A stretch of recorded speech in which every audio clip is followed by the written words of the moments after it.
Je me réveille en sursaut, le goéland qui plane au-dessus de ma tête semblant se moquer de ma faiblesse. Autour de moi, la jungle étouffe le bruit des vagues. L'air est lourd, saturé d'humidité. Le sol, tapissé de feuilles épaisses, est glissant et inhospitalier. La carcasse du fuselage émerge des arbres comme un cadavre déchiré par les crocs du destin. Je m'appelle Marc, j'ai 35 ans, cadre commercial dans une grande entreprise. Mon monde, jusqu'à hier, était celui des réunions, des délais à respecter, et des départs précipités pour attraper un avion. Ce monde semble si loin maintenant. Mon épouse, Julie, est enceinte de notre premier enfant. J'avais promis d'être présent, de ne pas rater les moments importants. Maintenant, tout ce que je veux, c'est survivre pour la revoir. La première nuit ici a été un cauchemar.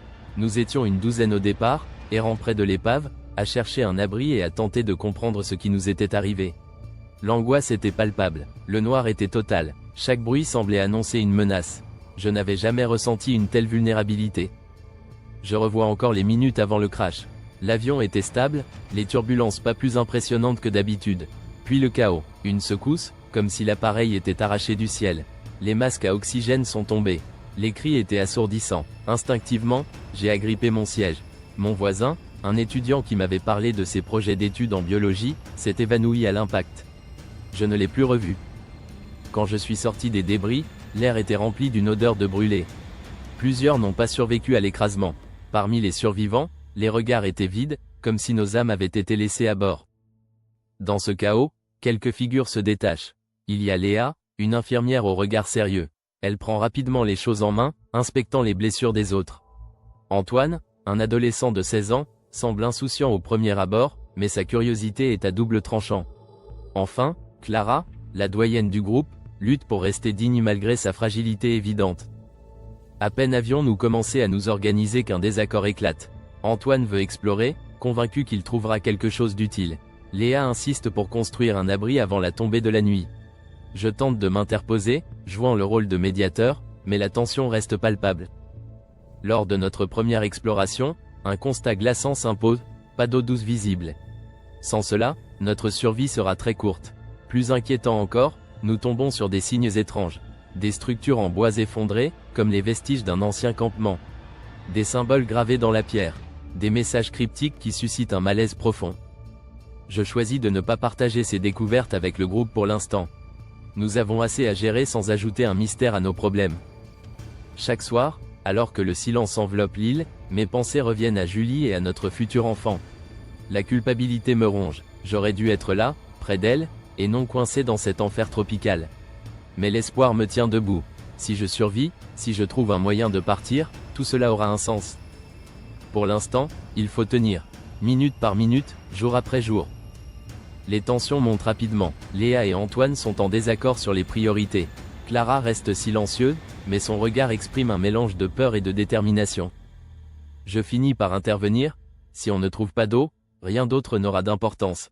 Mes mots semblent résonner. Nous décidons d'un plan, chercher un point d'eau tout en renforçant notre camp. Une sorte de compromis. Je me souviens des leçons de mon père, ancien militaire. Il me disait toujours que le calme était la clé de la survie.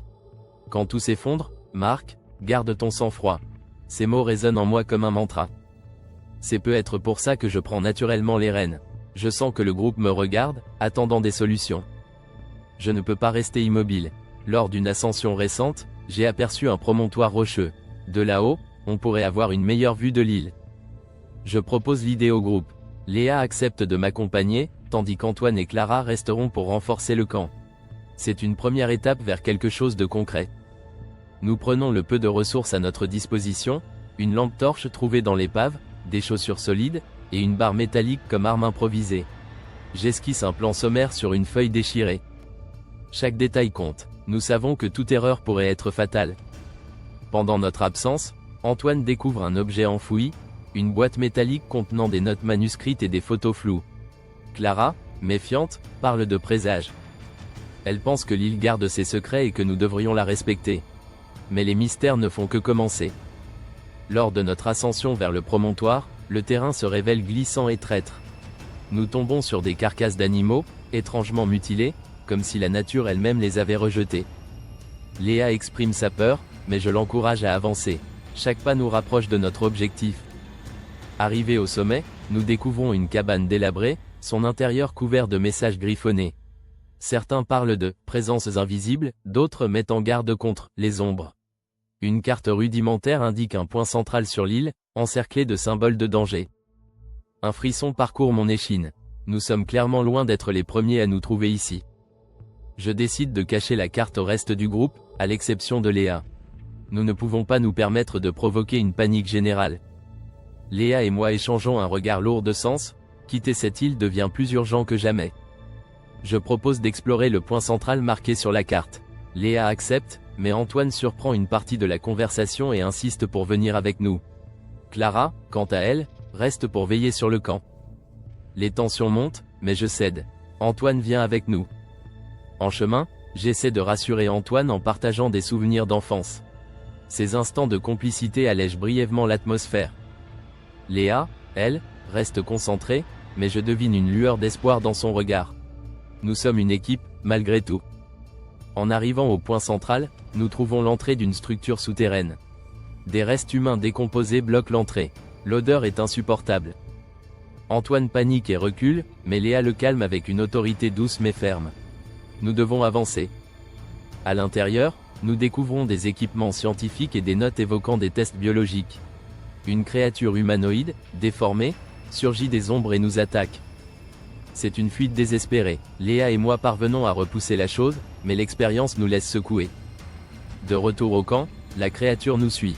Une lutte acharnée s'ensuit. Avec une arme improvisée, je parviens à la neutraliser. Clara, malgré son âge, joue un rôle décisif en distrayant la créature au moment crucial. Nous réalisons qu'il n'y a plus de temps à perdre. Nous décidons de construire un radeau. Rester ici est une condamnation à mort. Chacun met ses forces dans cette dernière tentative. Antoine retrouve un semblant de légèreté en s'imaginant la liberté. Clara montre une détermination que je ne soupçonnais pas. Alors que nous dérivons en mer, je pense à Julie et à notre enfant. Dans ma tête, j'écris une lettre pour leur raconter cette histoire, espérant que je pourrai un jour la leur lire. Une silhouette sur l'île nous observe s'éloigner. Le mystère reste, mais nous sommes en vie. Et c'est tout ce qui compte.